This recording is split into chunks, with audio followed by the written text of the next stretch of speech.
안녕하세요. 매일 비트코인 사는 남자입니다. 오늘 영상은 특별히 이제 막 사회에 진출해서 원화를 채굴하기 시작한 사회초년생을 위한 영상입니다. 소위 전문가들이 말하는 사회초년생 재테크 제일 원칙이 바로 1억 모으기입니다. 절약하고 투자해서 노동소득을 바탕으로 1억을 모은 다음 그것을 시드머니 삼아서 투자든 뭐든 하라고 강조하죠. 물론 1억 원을 시드머니로 모은다는 건 상당한 의미가 있을 수 있습니다. 저 또한 입사 후 적금으로 5천만 원 정도를 모은 뒤 소액 아파트 투자와 주식으로 1억 원을 달성했던 경험이 있습니다. 그때는 비트코인을 도박으로 생각했던 소위 대가리 깨지기 전 시기였긴 합니다만 어쨌든 통장에 1억 원이 찍혔을 때 희열을 생각하면 아직도 기분이 좋습니다. 하지만 저는 전문가들과는 다른 관점을 제안해드리고 싶습니다. 물론 이 조언은 금수저 사회초년생들이 아닌 저처럼 시골에서 올라와서 부모님 도움 없이 결혼까지 조져버린 흑수저 출신 사회초년생에게 하고 싶은 제안이니 참고해주십시오. 결론은 1억 원이 아닌 한 개의 비트코인을 모으는데 집중하십시오. 다시 한번 말씀드립니다. 사회초년생의 목표는 이제 1억 모으기가 아닌 1BTC 모으기입니다. 많은 사람들이 재테크 첫 단계로 1억 원을 모으는 것을 목표로 삼습니다. 물론 현금 1억은 우리 삶에 안정감을 줄 수 있죠. 하지만 현금은 시간이 지날수록 그 가치가 떨어집니다. 왜냐하면 우리는 화폐가 거의 무한히 공급되는 인플레이션 시대에 살고 있기 때문입니다. 쉽게 말해 물가가 오르면서 현금의 구매력이 줄어드는 겁니다. 비트코인의 중요한 특성 4가지만 간단하게 소개하겠습니다. 첫째, 비트코인은 디지털 희소성 자산입니다. 비트코인의 공급량은 딱 2100만 개로 제한되어 있죠. 더 이상 발행되지 않는 겁니다. 그래서 시간이 지날수록 희소성이 커지고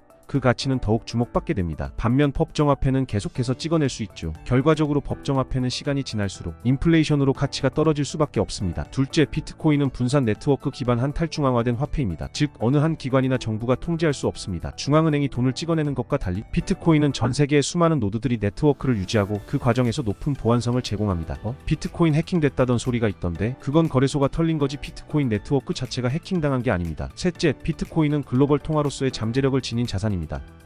전 세계 어디서나 비트코인은 동일한 가치를 지니고 누구나 접근할 수 있습니다. 특히 한국처럼 화폐 가치가 외부 요인에 크게 영향을 받는 나라에서는 비트코인이 훌륭한 대안 자산으로 기능할 수 있죠. 즉 비트코인은 단기적인 투자 수단이 아니라 장기적으로 가치가 상승할 가능성이 높은 자산입니다. 10년 전 비트코인의 가격을 생각해보세요. 그때 1비트코인을 사뒀다면 지금 얼마나 큰 자산이 됐을까요? 넷째, 비트코인은 점점 더 많은 기관과 기업들이 채택하고 있는 자산입니다. 전 세계 대형 금융기관들 그리고 대기업들이 비트코인을 자산 포트폴리오에 포함시키고 있죠. 아직까지 10선비 국가인 우리나라에서는 비트코인 ETF는커녕 스테이블 코인까지 규제하려는 움직임을 보이고 있습니다. 아무튼 이 이후에도 1BTC를 모아야 하는 이유는 많습니다. 추가로 1BTC를 보유하는 게 왜 중요한지 정량적으로 한번 살펴보겠습니다. 현재까지 유통된 비트코인의 총량은 약 1970만 개입니다. 비트코인은 최대 2100만 개만 발행될 예정이죠. 그렇다면 전 세계 80억 인구 중에서 1비트코인을 보유할 수 있는 사람은 몇이나 될까요? 단순 계산으로만 봐도 2100만 개를 80억 인구로 나누면 인당 0.0026 비트코인, 즉 1BTC를 보유하는 사람은 상위 0.26%에 속할 수 있다는 계산이 나옵니다. 다시 말해 1BTC를 보유한다는 것은 전 세계 상위 1%도 아닌 0.26% 안에 드는 것과 비슷한 의미입니다. 현재 기준 유통량으로 계산하면 그 비중은 더욱 감소합니다. 이미 대규모 투자자들이 다수의 비트코인을 보유하고 있고 앞으로도 더 많은 사람들이 비트코인을 매수할 것이기 때문입니다. 결국 1BTC를 모으는 것은 단순한 투자 이상의 의미를 가집니다. 이는 미래에 더 희소해질 자산을 소유하는 것이며 디지털 시대에서 경제적 자유와 보안을 동시에 지킬 수 있는 강력한 도구를 갖는 것과 같습니다. 결론적으로 다시 한번 저는 여러분께